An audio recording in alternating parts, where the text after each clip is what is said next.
Take it easy and solve the school lunch problem with SPAM. S-P-A-M. こんにちは、タイガークローラジオ。You are listening now. Back J. You are listening to Tiger Claw Radio. Number 1 in vintage computer and video game entertainment. And now your host, Critical Failure.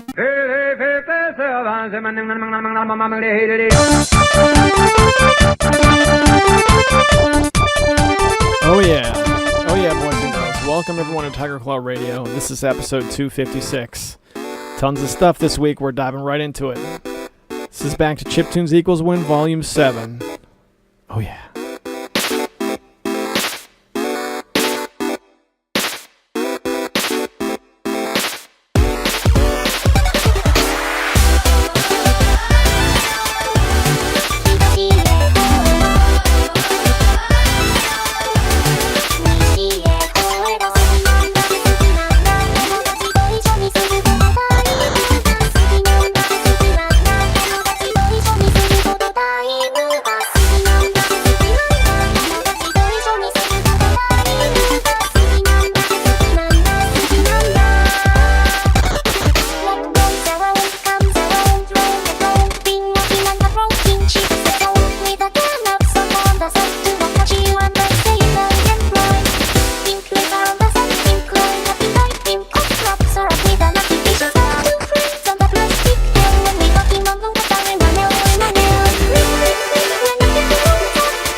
What a fun track, but I gotta say, this has illuminated a problem. That is the second track on my CD that I play in my car. Yeah, because I burned that onto an old-fashioned CDR. And that is old-fashioned now, make no mistake. And I listen to this album, Chiptunes Equals Win Volume 7, every morning in my car to and from work because it's so massive. With 55 tracks or something else, the number of tracks in the 50s. The problem is that's the second track on my CD. But the actual number of that track is track 33 on the album. So what's happened is they've assigned a context. If you sort by track number, there is a contextual order that they've been placed in, but when I burned it to my CD, it just placed them in alphabetical order. And that song happens to start with a 5. That's from 5% Soda, and the name of the song is TMDC Anthem. So very fun song, fun sounding track, very poppy and bubblegum. It's a feel-good track if there ever was one here on Tiger Claw Radio. So you may remember this past Monday was a holiday. It was Columbus Day. So I had off, and consequently last week TCR came out a day late. So we're going to go back to the van, as we often do here on Tiger Claw Radio. We're going back to Tuesday afternoon. So this was the first day back at work after the holiday. I was quiet in the morning, and then in the afternoon, this is what happened. It's Thursday morning, it's raining, it's time for the Vancast. What's going on, everybody? I got to play some games before I left the house, and I put some more time into Shadow Warrior 2. Unfortunately, it wasn't long. I only got to play for maybe like 15 minutes. But I started on other games so that I could play on single player. I now have 3 games running. I got one with Swingle, I got one with Dorabka, and now I finally got myself a single player game. So I cranked up the difficulty. I figured, okay, this is the 3rd new game I'm starting. We're going to crank the difficulty up a little bit. So I played Shadow Warrior 2 a little bit on the 3rd difficulty setting. You got easy, you got no fear, which is like the normal setting. Then you got hard, and then you got harder. So I played on hard. Not the hardest one, not the insane difficulty, but the enemies are supposed to take more to kill. They're supposed to deal more damage, but you get better loot. So it's been fun. I died for the first time. The first time they ever were actually able to get me. So, it's nice that, it's nice to know that I'm not invincible. Because I realized playing on normal difficulty, I was able to just pull out my sword and just walk up to the enemies and just slash away, and I was pretty much untouchable. So this was kind of a nice change of pace. So that's been my gaming, is Pachinko on the Game Boy, a la my new package, and Shadow Warrior. Pachinko has been pretty fun, but I gotta say, I'm running into problems with Pachinko because the games that I play are all password based. They put you in a Pachinko parlor, and you're trying to obtain a certain number of balls or a certain score, and you can get a password and save, and using a password pick up where you left off. And the Pachinko parlor it puts you, it's actually really fantastic. I can't believe we don't have any Western pinball games like this. You can walk around in a little Pachinko parlor, much like an old-fashioned JRPG, and pick out a machine and play it. And there will be like 4 or 5 copies of the same machine, and then you have like an examination. Oop, hang on a second. Let's let this fire engine go past. All right, there they go. Oh, there's 2 of them. Yeah. Hang on. Go get them, guys. There they go. All geared up and ready to walk into goodness knows what. Pachinko, right. So you have a little examination tool where you can look closely at the pins. And you'll notice that some of the individual pins on the Pachinko machine are bent. So there will be 4 copies of the same machine, but different pins will be bent on different machines. And thus, even though you're looking at 4 copies of the same game, the probabilities as the balls drop are all different. And this is on an original, like, Gray Cart Game Boy game. That's incredibly in-depth.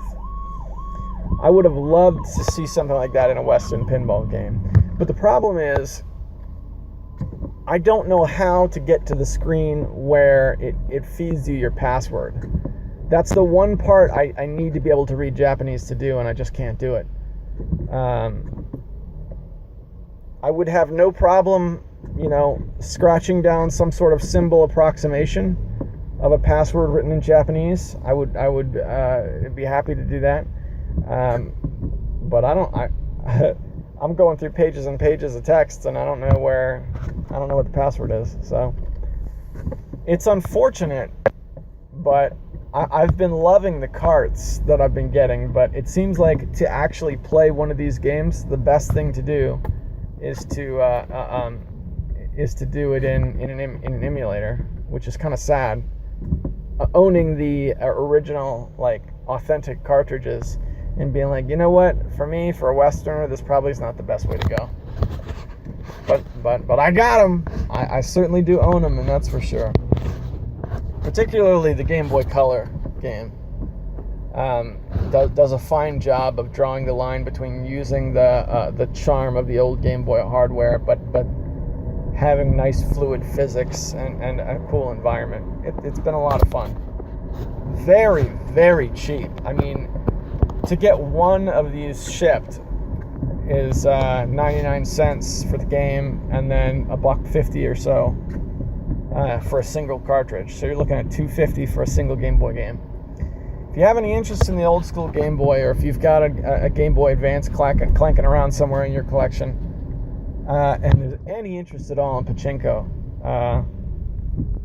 these are some of the least expensive authentic Nintendo games that you can buy, period. Unless you meet somebody off the grid who has a collection and is willing to let something go for 99 cents or something like that. But that's such a rarity these days that, it is what it is. Spent some time yesterday watching GGG Man Lives. You guys ever seen that channel on YouTube? I've talked about it before. Occasionally, I put his material up on TigerClawTV.com when I'm just trying to feature things that are cool to watch. He is a first-person shooter specialist, particularly classic ones, though not exclusively. I did this is one of those channels where when I discovered it, I did a deep dive, and I spent like 2+ hours just going video after video after video in the backlog. You know when you first find a channel like that?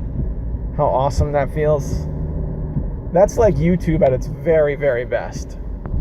There's a lot of bad things you can say about modern YouTube, but on that rare occasion where you find that channel that resonates with you, that's a good feeling. Well, GGG Man Lives was one of those for me. And in particular, I watched a retrospective of the Wolfenstein franchise. And one particular game cropped up, and that's the... I think this was the first remake of Wolfenstein post-Wolf 3D. This is where like the Wolfenstein timeline gets hazy to me, because growing up, I played Wolfenstein 3D. I know that game very well. I had the shareware as a kid, and then when I was a teenager and I was buying big box PC games, I spent $5. It was only $5 at the time, and I bought the big box edition of Wolfenstein 3D. It was already a very old game by then. It came in a CD and it had a big book with it. It was pretty sweet. Now that package is like $200 now. For some reason, the hint book that came along with it is now really, really expensive. I wish I still had it. I think the reason why it was so expensive is because it had maps in it. One of the things about the original Wolfenstein was that the levels were really like labyrinths and there were no maps anywhere. Later, there was a source port that added an automap feature, but the old school Wolfenstein did not have that. Well, the hint book had maps in it to make it easier to play. And it had other cool stuff like English translations of the little German sound bites the soldiers would make and things like that. It was a very well put together book. Something I miss. Well, that was one thing I had. And after Wolf 3D, we had Spear of Destiny, which was like the sequel that came out that year.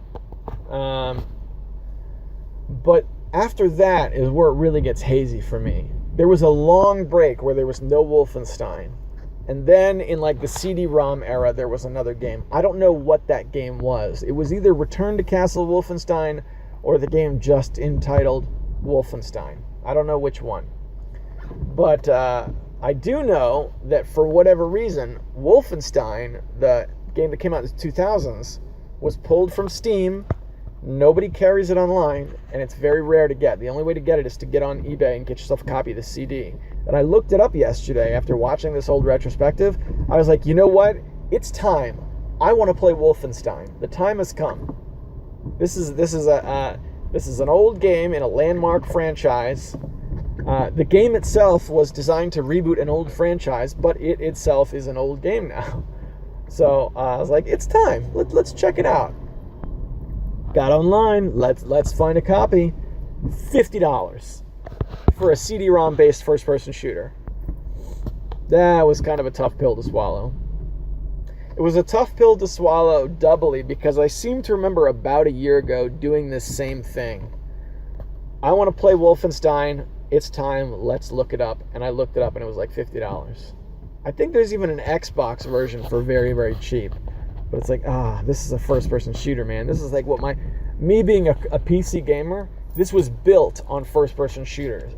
My entire interest in PC gaming really started with first-person shooters and then kind of branched out from there. So I feel like this is one of the core games in a core franchise in the core genre of my core gaming platform. So I really wanted to play it on the PC. But I don't know. I don't know how that's going to work.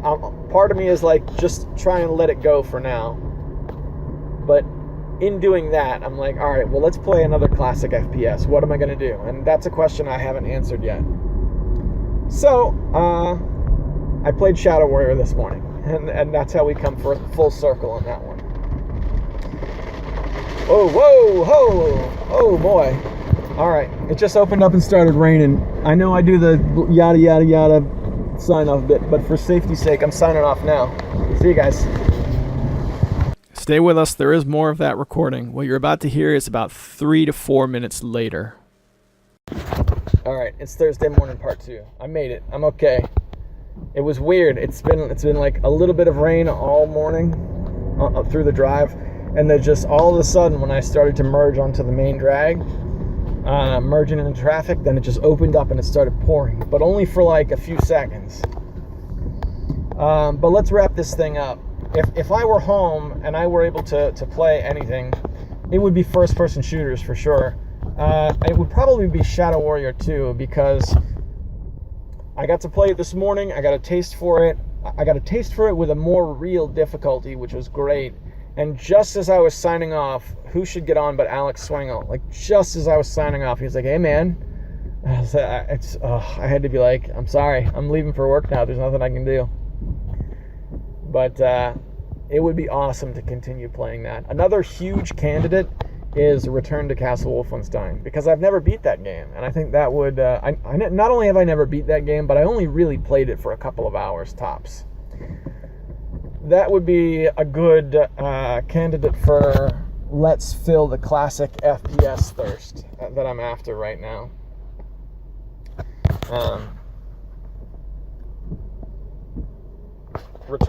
Shadow Warrior 2 and Return to Castle Wolfenstein. I'd also like to play the original Shadow Warrior again. Not just because I've been playing Shadow Warrior 2, but Dorabka played all the way through it recently, and I haven't done that ever. So I kind of want to get that achievement. The competitive gamer in me wants to get that achievement to face off with old Dorabka. But realistically, I know that wouldn't happen. When I got home, I'd put the kettle on, get myself some hot tea, get on some fresh socks, get all comfortable, play some Shadow Warrior 2. Man, what a game. What a game. Super, super excited for that game. More excited for a video game than I have been for quite a long time. And that would be my morning. Open up the shades so that I could see the window fall, the rain fall out the window in my office. Oh yeah, just get all warm and toasty. That would be a heck of a morning, man. Tell you what. All right, boys and girls. Now we're signing off for Thursday. I'll see you back in the studio where it's safe. We're going to go for a bit of an 80s vibe with some synthwave here coming up. But first, I want to shoot a quick thanks to the patrons. The patron saints of Tiger Claw Radio. These are the guys that are giving up their resources to make sure that we're coming back every single week. Every week. With more Tiger Claw Radio. Now, to these guys, I can only offer a few things. Number one, they get the show early. As soon as this gets done, it goes up. They get a copy of it. Number two, they get access to supporter-only podcasting. Kill Your Mind, the rock and roll podcast, only available to supporters, as well as the After Party, which, by the way, there's going to be a new episode of the After Party coming up later next week. Also, finally, I read their names off in a hall of distinguished gentlemen. They are Hemrock, James, Sendu, Tecmo Balls, Dorabka, and the Cartridge Brothers. Thank you guys very much for your support. You guys are you're what's holding up the roof here on Tiger Claw Radio. You're holding the door shut and keeping the zombies from getting in and tearing us all to pieces. So thanks very much for that. And I hope you're enjoying the podcast. All right, so this is an album called Maximum Burn. Maximum Burn is one of these compilation EPs. Now, this is another 8-song EP. It's not very long, but the tracks, they're not chiptunes, they're synthwave, and they're really, really good. The only one that I recognize is one of them is from, they're from various artists, but one of them is from the game Super Indie Carts. Again, not a chiptune, more of a synthwave kind of thing. But we're not going to play the Super Indie Carts track. We're going to play one called, let's see, the name of the song is Lifeline, and I can't tell you who the artist is. Foray Divin, I guess that's my best approximation of how you would pronounce that. Looks like a French name. But anyway, let's take a listen. You're listening to Tiger Claw Radio.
feel like that song should be playing in the credits after a slasher film. What do you think? Just my thoughts. All right, boys and girls, we're going to change things up a little bit. We're not going to change things up at all, actually. We're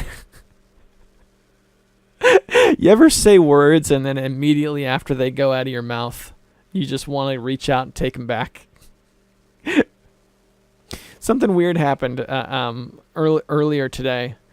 I was doing a school-related function, and I was talking to one of the other parents, one of the other dads, and we were just talking about mundane things.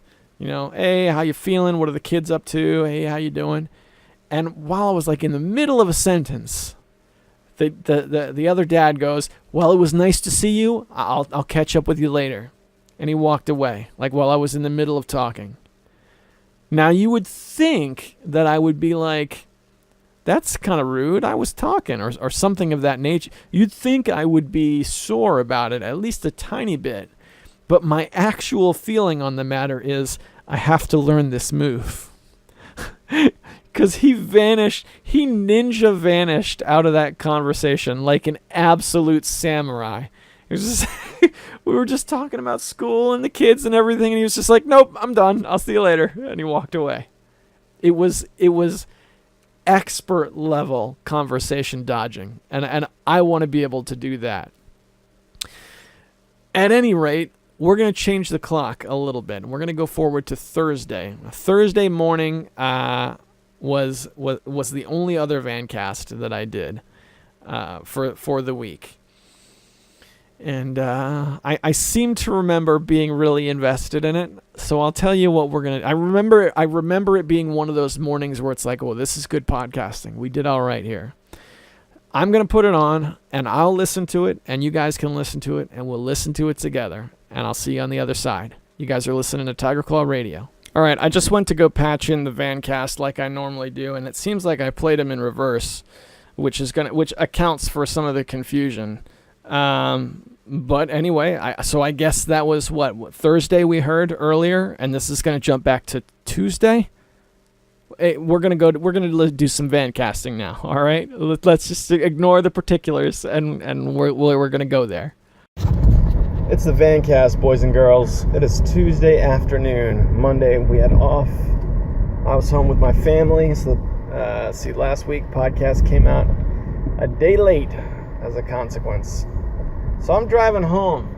Something about this morning, I didn't quite have it in me. I just wanted a quiet ride. You ever have one of those days where it's just like, I can't take anything on the radio, I can't take anything that I've got on my phone, I don't want to hear anything. Even if it's my favorite song in the world, I don't want to hear it right now. I just want quiet. That's all I could take this morning. But you know what, though? Once I got that quiet, I went in and I did my day at work. Now I'm on the way home, and now everything is looking up. I've going through a little pachinko kick right now. Last night I hooked up the Famiclone that Hemrock sent me last year. I hooked it up and I was flipping through my games, and pachinko games for the Famicom are among the cheapest games that you can buy that are playable to an English speaker. You can order, I believe the name of the company is Japan For You, and they import games, and they've got a major retailer, page on eBay. And they'll sell you a pachinko game for 99 cents, and then like $1 shipping, and then they'll combine the shipping. So I back in the day would do big orders from them. So it'd equate to a Famicom game plus, I don't know, say 50 cents of shipping or something like that.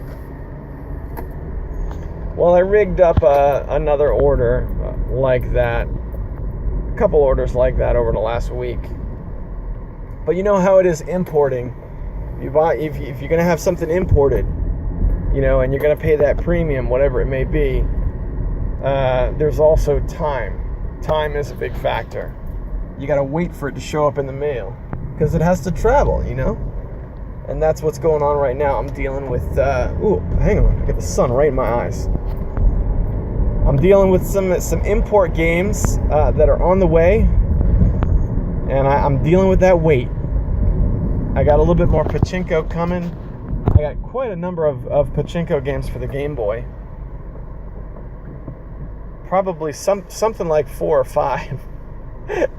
2 more Famiclone games, or Famicom games, and I bought my first import Super Nintendo games, which are also pachinko.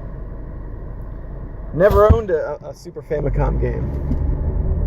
Never owned one of these import Super Nintendo games.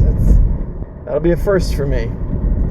I haven't quite sorted out how I'm going to play it yet, I'm told you can clip the insides of the plain old American Super Nintendo. There's 2 tabs on the inside. You can clip with a pair of pliers, and they'll slide in and play just fine. But then again, I looked up what an actual Super Famicom costs, and it's not as much as I thought it would have been. It looks like I can order a Super Famicom for like $40 and have the authentic system. Which, I mean, hold on a second. I'm at this crazy intersection here. Hang on, it's drive time, everybody. There we go. We made it. Yeah, so kind of leaning towards getting a Super Famicom, but we'll see what happens. Again, the games that I bought are just pachinko games, so we're looking at like they were maybe $1.50 a piece. So that's cool. We'll see how that pans out. Kind of excited at the thought, though. Apart from pachinko, I've been playing more Shadow Warrior 2, which was an awesome game.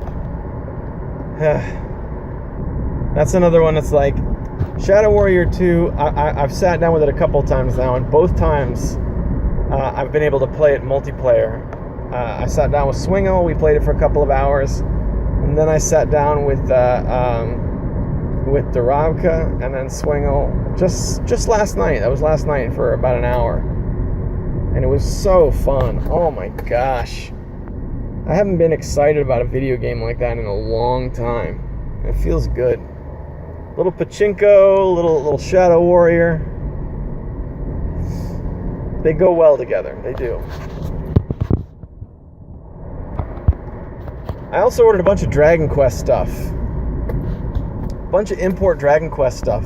I have, turning back the clock to MagFest of last year, or possibly even the year before, I got MagFest,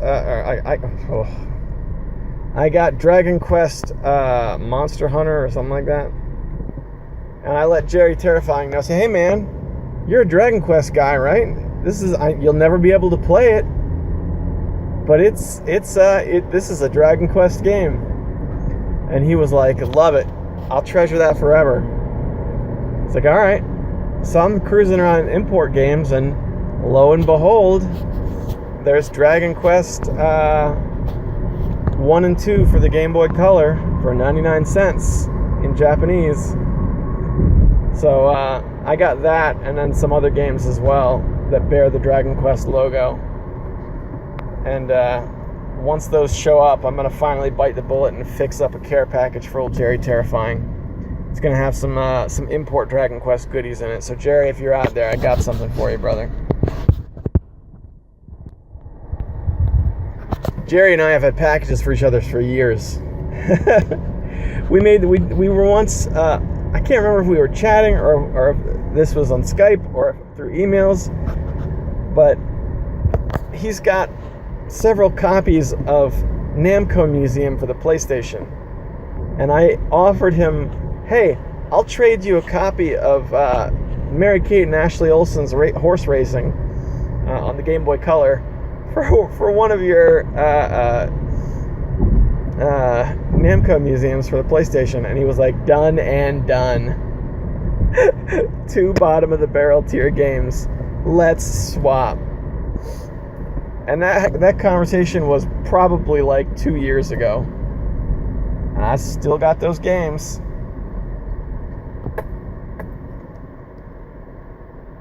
Hang on. Yeah, I can get behind this guy. It's fine. Oh, boy. So, Ooh, this is uncomfortable. I'm kind of jackknifed. Oh, well. You know what? It'll be fine. Alright, so what would I play if I were back home and it were just me? What would it be? I'm on my way home now, but I'm not walking into video game fun time. I'm walking into, alright, we need dad home who can take care of business and make sure the kids got what they need. So I won't be able to play any video games, I would imagine, until tonight. Not for another 4 hours or so. Not too bad. That's not too bad. But what would I play? Well, I'd get online and see if Swingle and Darabka were still around. See if we could get good old Shadow Warrior 2 fired up. That'd be fun. Failing that, I just opened a copy of the original NES Pinball. I opened that up this morning.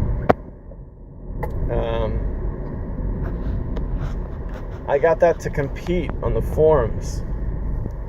Hadn't bought an NES game in a while. I don't buy too many NES games anymore.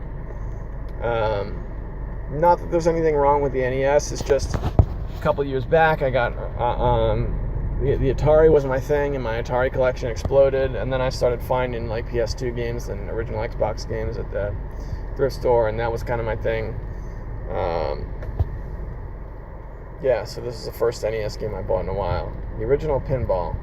If I'd fire that up on my old-fashioned Nintendo and play with an authentic NES controller, and I would try and get the crown.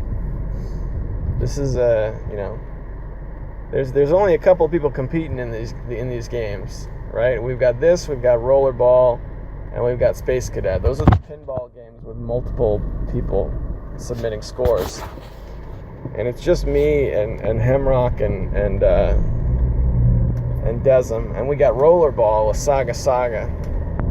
So I got to move up in the ranks in one of these games, and I think good old-fashioned NES Pinball is going to be it.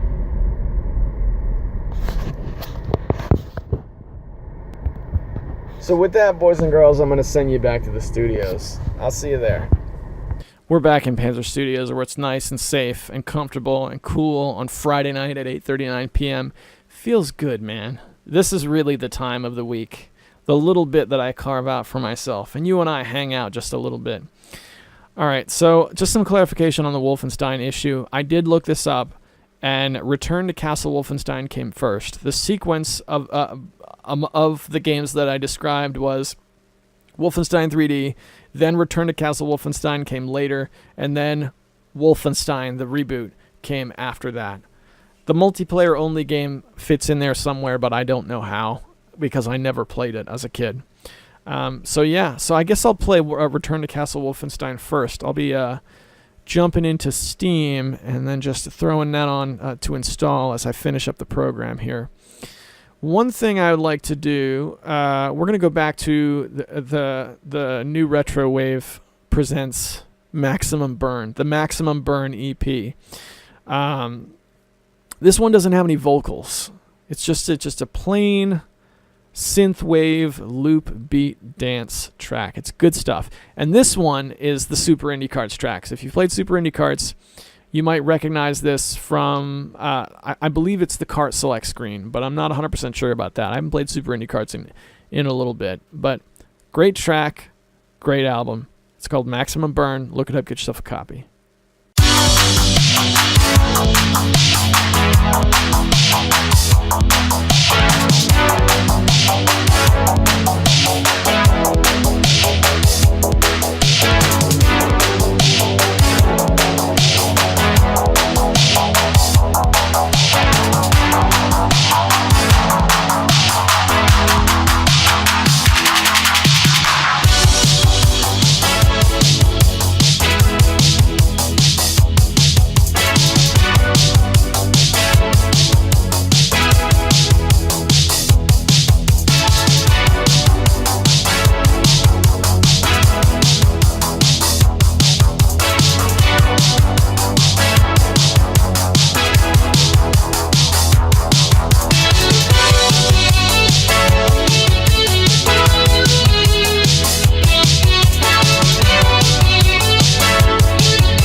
boy.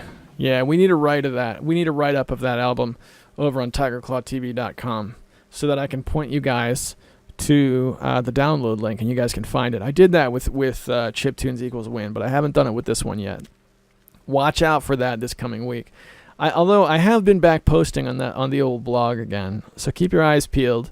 I've come across a lot of the usual suspects. I got a little the Death Adder Super Show, the most recent episode. I made sure that was on there, of course. Bithead 1000. I've been posting his episodes as I spot them, and just some fun stuff to check out. So that's the old website, and coming up this week is going to be MonsterCast 2. This is happening. This past week I finished up my last recording, which was with Alex Swingle, and I spent the rest of the week editing. I've been editing this thing all week, and it's almost done. So next week it's going to come out, and you guys will finally be able to hear MonsterCast 2. So for now, let's do the fail bag. You guys know what it is. It's the fail bag. This is the part where I interact with you guys. We share comments back and forth. I mean, it's a small outfit. It's just me. It's just you. Let's talk. Now, the past couple weeks, I've really been flubbing this fail bag thing, because what I do is I head over to I head over to YouTube or my email, and I look at the comments for the last week. The problem is that there have been comments left for previous episodes, people listening out of sequence, and I haven't been reading them. So we're going to check out a couple of those, specifically from Sendu. It's a good friend of mine. And by the way, Sendu, I see those comments. I got you. We're going to set it right today. All right, bear with me. I'm jumping into the old creator studio. We're going to hit community. All right. Had some comments on the old MS-DOS video I just put out. It had been about a month since I made something that wasn't Tiger Claw Radio. So I put in, I think it was over on Reddit, I saw a conversation that people were talking about how there wasn't really anybody doing DOS games. We've got DOS Nostalgia, who does podcasts on rare occasions, and there's like maybe one or two other people, but these old MS-DOS based games, no one is actually playing them, actually filming it, and putting it up on the internet. So hey, let's play some Jetpack. It's a game I covered 9 years ago. Let's play it. So I got some comments on that, and not going to go through them all, but Cyber Brickmaster 1986 says, I really wish Jetpack 2 was ported to Steam so people could actually play it instead of trying to track it down. And the reason I wanted to read that on the air was because I went and I looked up Jetpack 2 based on this comment, because I was under the impression this game never came out. It did actually come out, but the thing is, it came out like 12 years after the original Jetpack. And it looks very, very much the same. This is not like a slick new looking game. This is, we remade Jetpack. It's kind of the same game, but I guess the nostalgia angle or something like that. Or perhaps it was just like the developer really wanted to close that chapter of their life. Who knows? Who knows? One of those things that was just seemingly left undone, and for better or for worse, now it's done. Another game I could point to that would be a good example of this would be Chip's Challenge. The developer explains that when Chip's Challenge came out, he made Chip's Challenge 2 shortly after, but due to a licensing disagreement, he wasn't able to release it. So that finally was released on Steam 28 years after being developed. So maybe it was one of those things like that, or it wasn't really so much anything to do with let's get this out for marketing reasons or for fun or whatever. It's like, let's just get this project done so I can close this chapter of my life. Believe me, that's a feeling I've had before. All right, Sendu. This one was left on episode 252. 252 came out 3 weeks ago, but this is only 1 week old. So Light Studios writes, Ratchet & Clank is a beloved classic of the PS2. The reason it's so cheap is it has two factors. First of all, Ratchet & Clank HD Collection on the PS3, self-explanatory. Secondly, the PS2 is one of the cheapest systems to collect for, not because nobody wants the games, but because everybody already has them. Remember, it was one of the most successful systems in history. They're common as dirt, even more so than the games for them. I once have been I've once been in a game store that screamed, "Oh no, not more PS2," when someone brought them in exchange. And then he went down to the pile of games repeatedly saying, "That's not going to move." He offered him $5 for the 10 plus games. Think about it. Between the huge collection of games and the DVD player, how many people do you know who had a PS2? Yeah, that's a good point. Everybody had one. And I see those games all over the place. Which is interesting to think of it from the perspective of, oh, it's a negative idea that the market is oversaturated, because I still look at it as like, I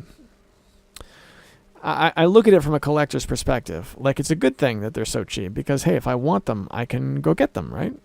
It's cheap now. All right, so Light Studios writes on episode, what episode was this? The one with Sweet Tooth on the cover. Hang on a second. It was 249. Episode 249, he writes, "It hasn't been 246 weeks.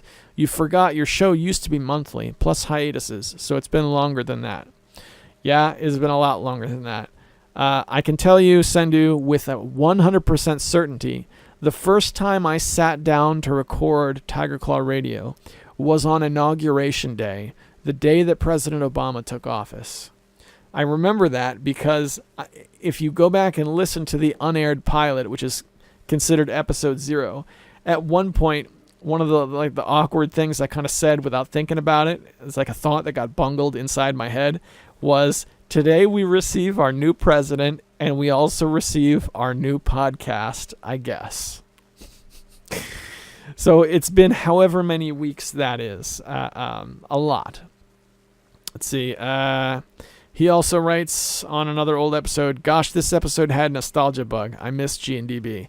You know what? I miss G&DB too. And one of the things I was really hoping for, he's talking about episode 245, Computers Unlimited. One of the things that I was really hoping to do for Tiger Claw, for the Monster Cast 2, I really, really, really wanted to see if it was possible to get Gooch and the Douchebag back on Skype one last time. One of them or both or something. But I couldn't quite make it happen. I think they're both gone. I've had some communications, some very limited communications with the Classic Lead account on Twitter. They've, hey, a little this, a little that. I follow them on Twitter. I respond to some of their tweets. They've responded back a couple times. No talk of working together or anything like that, but just a little casual, friendly dialogue. And at one point, I saw them mention that that Gooch had since gone on as well to follow his own career or whatever it is, he needs to do to fulfill himself.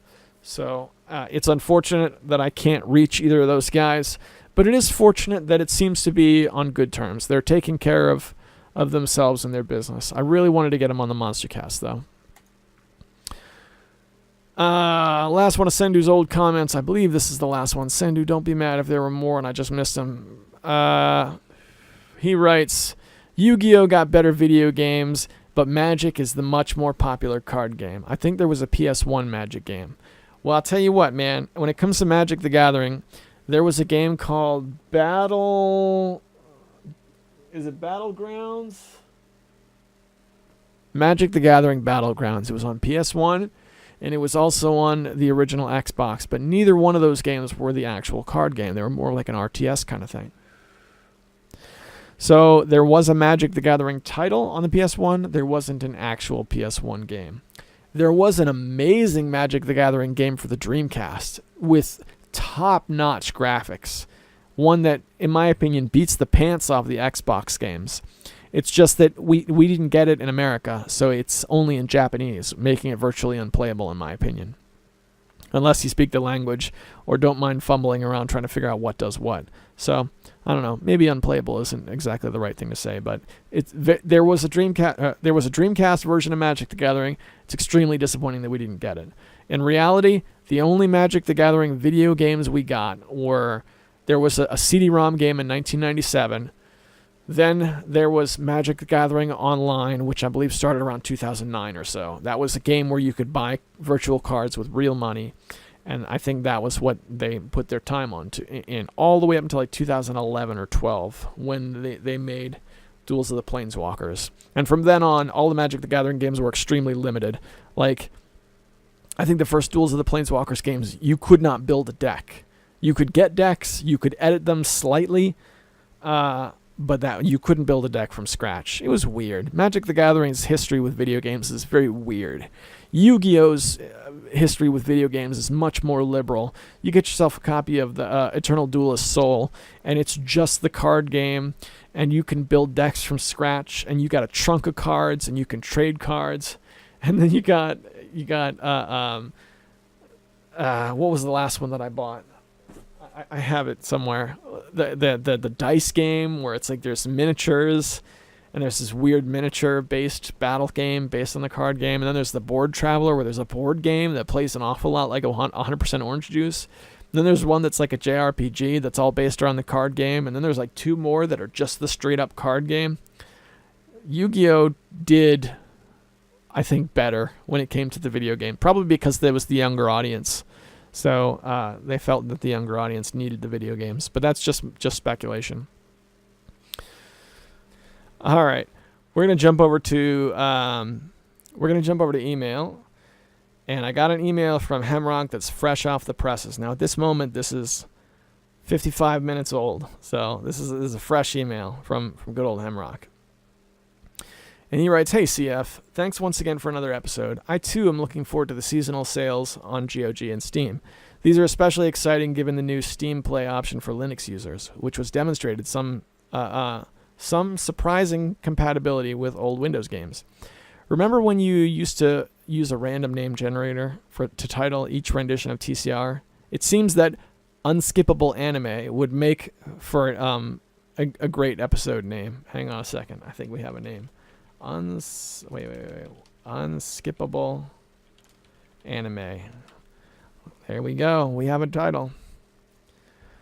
Speaking of Bakugan, I recently ran across a Bakugan DS game when I bought an eBay game lot recently. Thankfully, I decided to throw that cartridge in the resale category and never truly played it. Although, if we get some more interest in the retro box, I might throw it in there for anybody daring enough to try it. That reminds me, I may also stop by the local game store and see if I can find a few things for that retro box. I've stumbled across some great deals there and passed on them because I already own the games.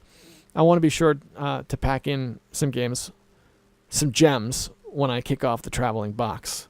All right, breaking from the email. That is really sweet. That's dedication to actually put money into fresh copies of games to go into the retro box.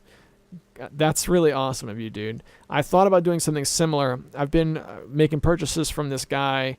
I can't even think of the account name, but it's a big-time Japanese eBay dealer. Sells a lot of video games.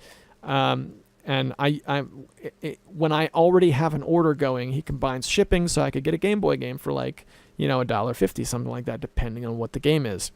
So I thought about throwing in some of these playable import games into the box as well. But we'll have to see. I'd have to make the order, and then it would be another 3 weeks before it actually got here. We'll see. But I will say, even if that doesn't happen, looking around the house, I've spent some time taking inventory and figuring out what I can part with. I've got some really neat stuff that can go in that box. So I am 100% on board. I hope this happens. Let's get back to the email. So he writes, so you're looking for some more digital trading card games a la Magic the Gathering, huh? It's funny you mentioned that because before I even listened to last week's TCR, I got back into Duel Masters for the Game Boy Advance. Specifically, I've been playing Duel Masters, give me a second to try and pronounce this correctly, Kaijudo Showdown. Duel Masters is a criminally underrated Magic the Gathering clone. It was even made by Wizards of the Coast to compete with Yu-Gi-Oh! And I can honestly say that I enjoy it more than Yu-Gi-Oh! Duel Masters is essentially poor man's MTG. However, despite its more kid-friendly approach, it's still quite challenging. I put 11 hours into Kaijudo Showdown recently, and even though this is my second playthrough, I'm still getting beat by the AI players. It keeps me on my toes and pushes me to modify my strategy and buy more cards with the in-game currency you get from winning tournaments and various card shops. It really scratches that MTG itch. There are 3 Duel Masters games on the Game Boy, on the GBA. However, I would recommend starting with Kaijudo Showdown. I've not played Senpai Legends, which is the first in the trilogy, but I've heard it's not well executed and has the fewest amount of cards in the 3 titles. If you fancy yourself a Duel Masters expert, then proceed to the third installment, Shadow of the Code. All right, now give me a second, Hemrock. I'm just going to take note of some of these names. Shadow of the Code. That's the third. And you've been playing. What did you say you were playing? You were playing the Kaijudo Showdown. Okay. I own Shadow of the Code, and it has some distinct advantages of as being able to construct a custom deck from the get-go, as well as containing most of the cards from any of the GBA games. However, it's also quite challenging. I've never made it very far due to its difficulty. Probably the best part about both titles is that you have the ability to create decks from whatever cards you may find in the game. I wish Wizards of the Coast would use the same game mechanics in Magic the Gathering. Amen, brother. Another nice touch is the games are relatively cheap. Kaijudo Showdown would run you $5 or less with shipping, whereas Shadow of the Code is about $10 to $15. All right, quick break from the email. I pre-read this before going on the air, and I got out. What you're hearing is the sound of my Game Boy box. All of my Game Boy games, except for a couple that I have out, are in here. And here, I'm looking for. I have a Ziploc bag in here full of my GBA games. Here is my copy of Duel Masters, and the one that I own is Senpai Legends. So I own Senpai Legends. You said it's the weakest of the three, but it's the one I own. Now I've got it out. Oh, what did I drop? Just dropped something. Magic cards. Old Magic cards. Now I've got it out. I will order a copy of, not Shadow of the Code, but I would order a copy of Kaijudo Showdown. Not because of it being easier or harder, but what appeals to me is the fact that you have it. And we've been talking about doing MagFest. So it would be awesome if I were able to get a hold of it and actually make some headway in it. We could do possibly some sort of cable battling when MagFest time came around.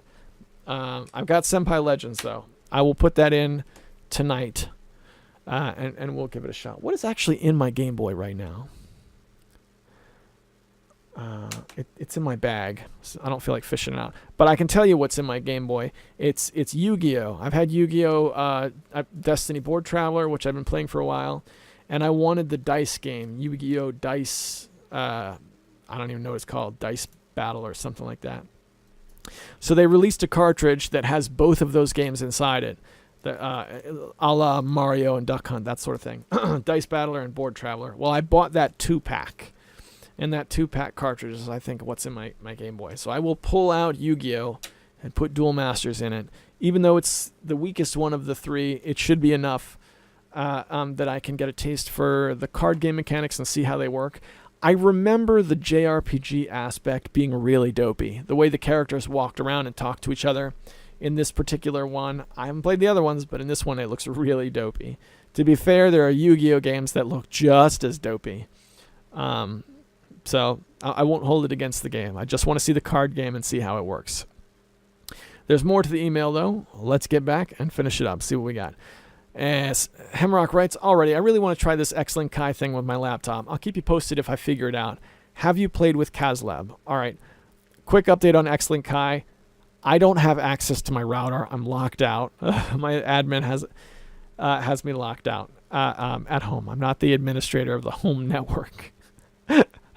So I don't have the ability to port forward, which is something that you have to be able to do to use X-Link Kai. It's not a complicated thing.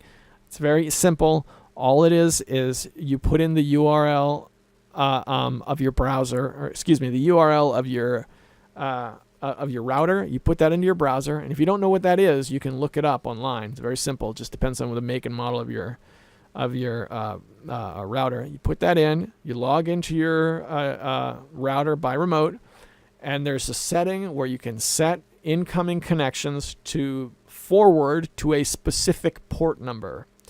And then when you go to play a game online and you're exchanging IP addresses, that's the port you use. So that's all port forwarding is. The whole concept is extremely simple, but you have to be able to remote into your router to do it, and I can't do that. So I'm trying to make arrangements to make that happen, but it has not been easy. What which is a problem. It's like I feel embarrassed talking about that on the internet, but it is what it is. All right. Getting back to the email. Don't you find it a bit ironic that Atari offers their ROMs for free, but Activision does not? Wasn't Activision started by Atari engineers who wanted to stick it to the man? You're right. Now Activision is the man, and it seems to specialize in milking video game franchises for all they're worth till they die a horrible death, i.e. Guitar Hero, Tony Hawk, Skylanders, Spyro the Dragon, even Crash Bandicoot, may you rest in peace. All right, yeah, there is some heavy irony in that. I mean, let's be fair, neither Atari nor Activision are the companies they used to be in those days. But yeah, you're right. You're right. They wanted credit for the developers, which is why they broke off. And yeah, the way they withhold those. But don't get me started on ROMs, because I feel like at this point they should all be free. Okay, that's just what I think. I think companies have the right to withhold their intellectual property and sell their materials, like what Activision is doing, 100% within the realms of the law. It's just that they've been out there for a while. I think at some point they should just be like, you know what? It's okay. These are free now. It's all right. We know you guys all have them already. We know that if you want to play ROMs, you can just look this up with a simple Google search and find them anyway. So they're just free now. Real life example of a company that did that is 3D Realms. When Shadow Warrior was gaining popularity again, around the time that the Shadow Warrior reboot was released in 2013, they were bringing classic Shadow Warrior to Steam, and they had a giveaway to give away codes to activate the classic Shadow Warrior on Steam, and they were going to give those away on Facebook. And what happened was their Facebook promotion was looted by thousands and thousands of people with ghost accounts just to get extra codes. So instead of giving away, I can't remember what the number was. It was astronomically high, like 15,000 codes or something like that. And they only planned to give away like 1,000. They're like, you know what? You guys want the game that bad? It's free for everyone now. That really happened. And it's still free for everyone.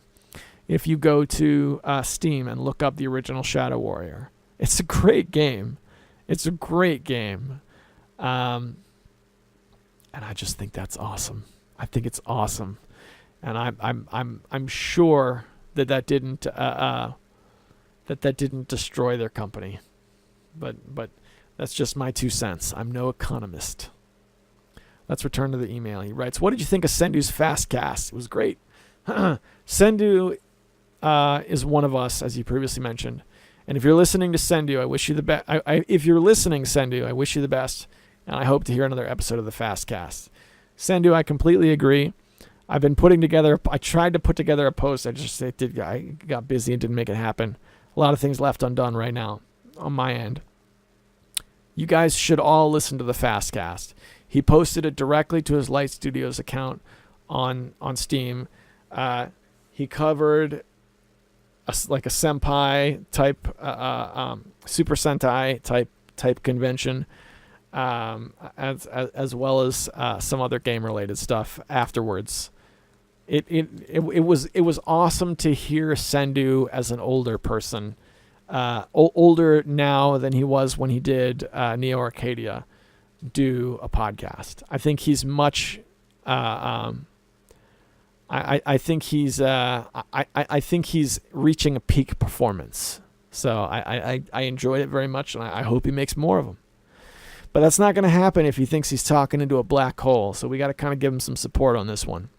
So I'll get a post for the Fastcast, as well as that album we played earlier on. Look for those this coming week on TigerClawTV.com. All right. Back to the email.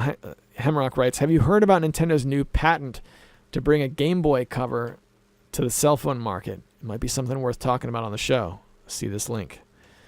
All right. I do have a link. So I've seen this type of thing where Nintendo files a patent, and based on the patent, that they file, because that's public record, people go crazy about up and coming hardware. I'm looking at this thing for the first time.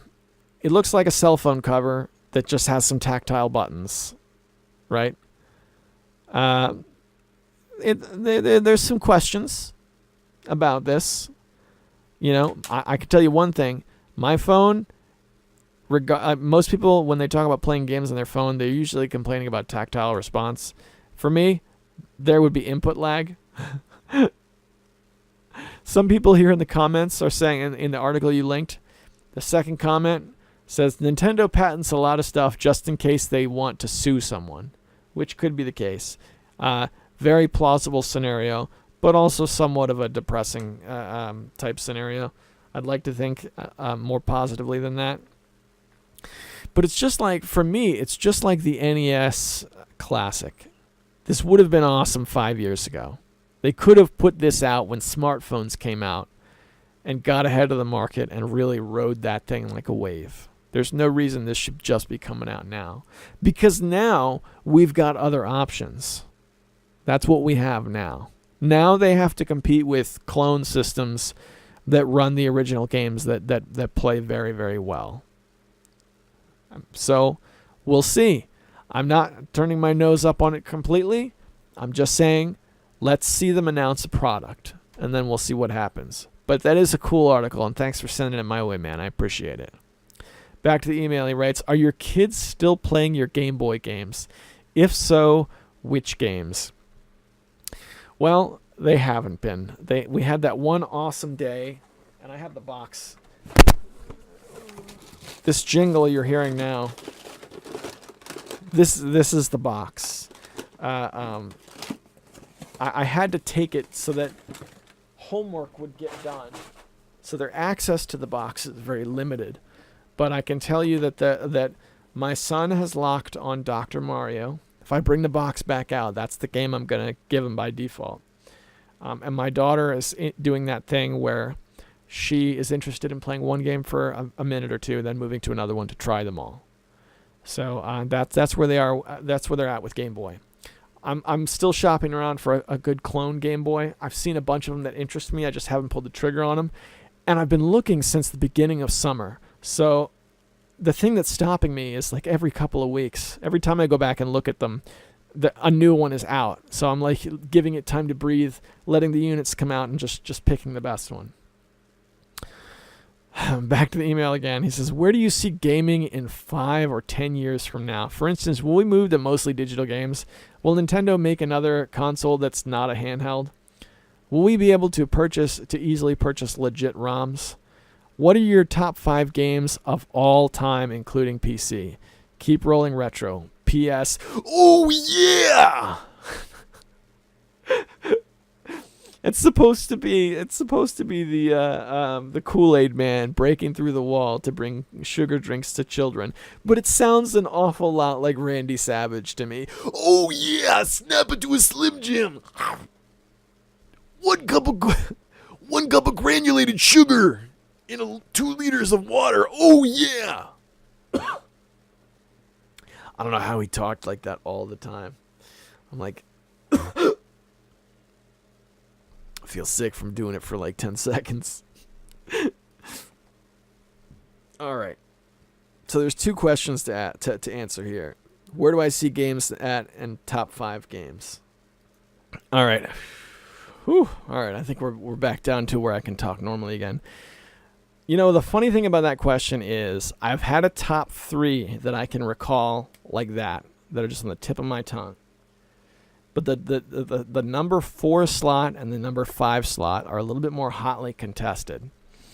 Because you're talking about of all time, I have to weigh other consoles. Now, for me, I probably have an easier time doing that than a lot of people because of the way I value the metrics of how long I've played a game, right?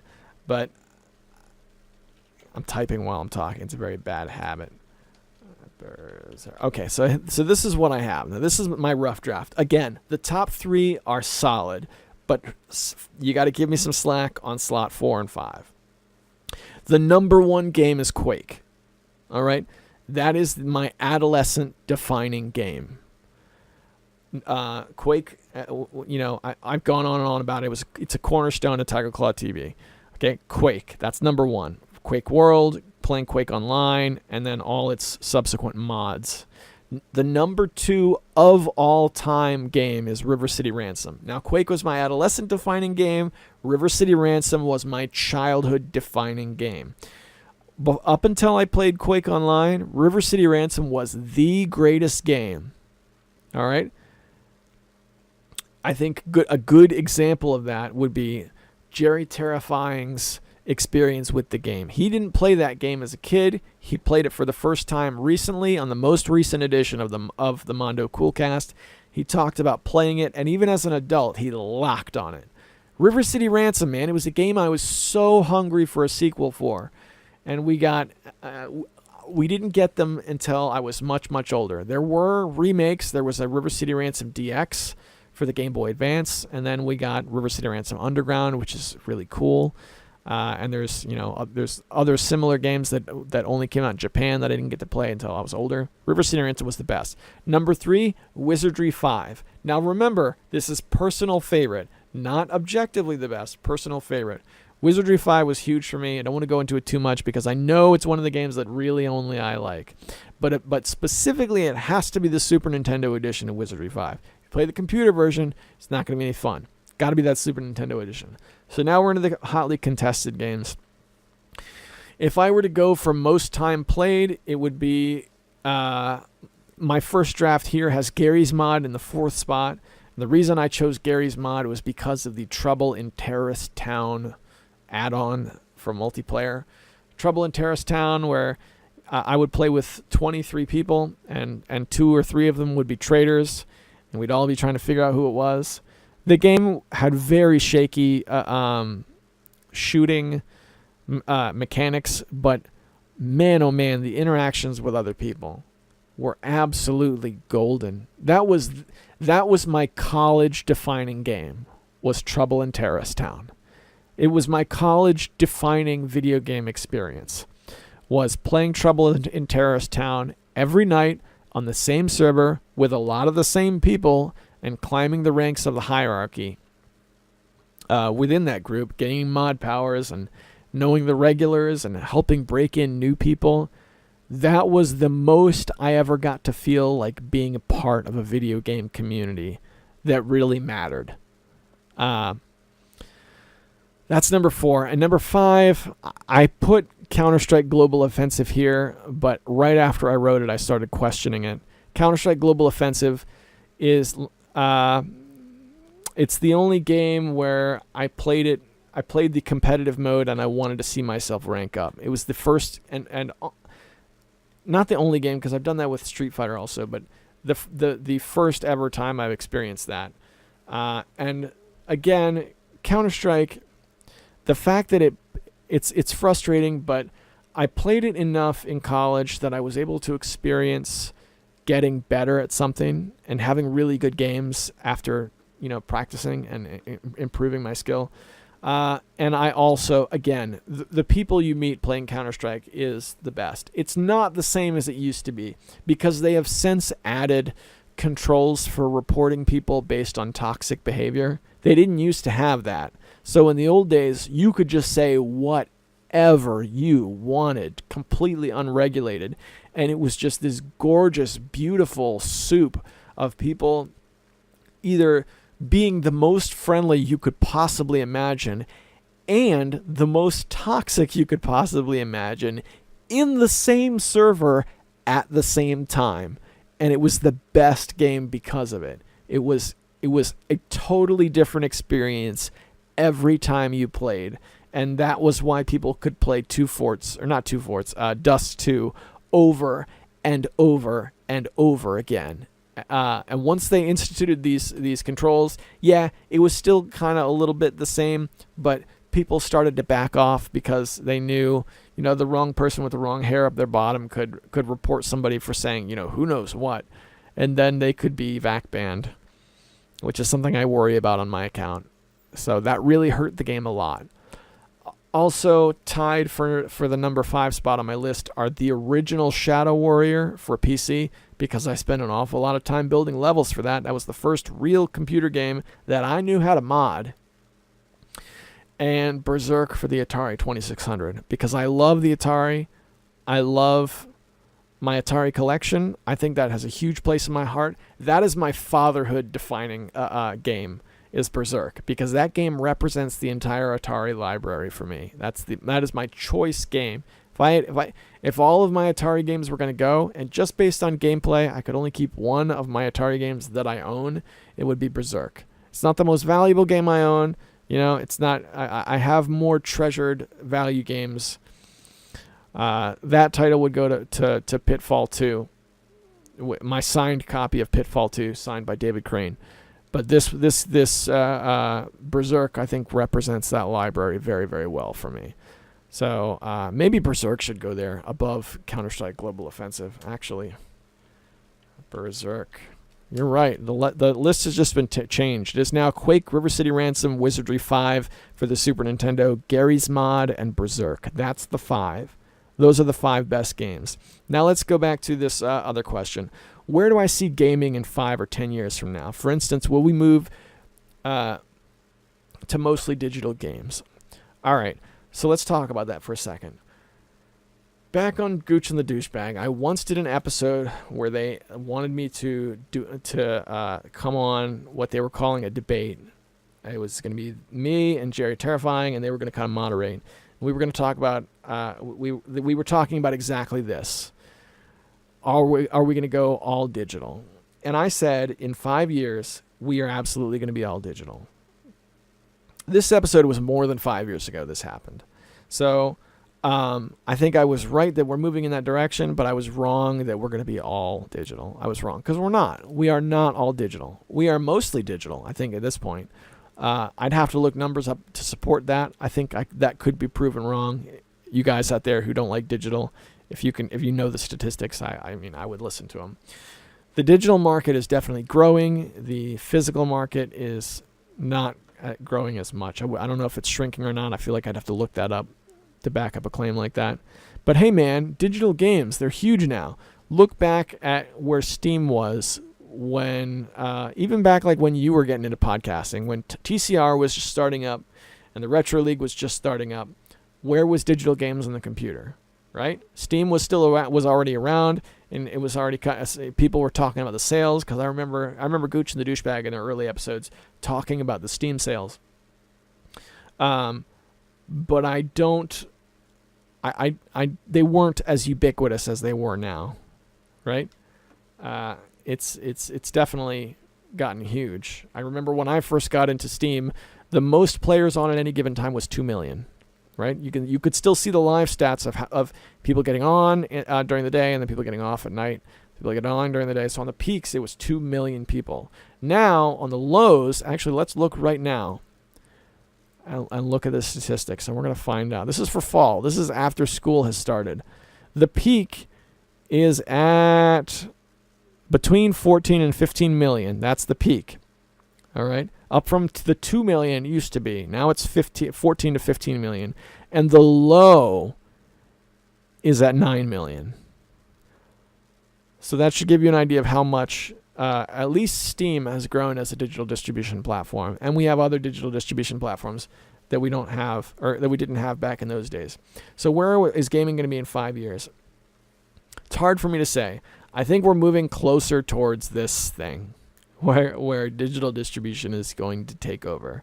I think eventually people are going to grow tired of mini versions of consoles. PS1 Classic. I think eventually we're going to get the N64 Classic. That's going to happen.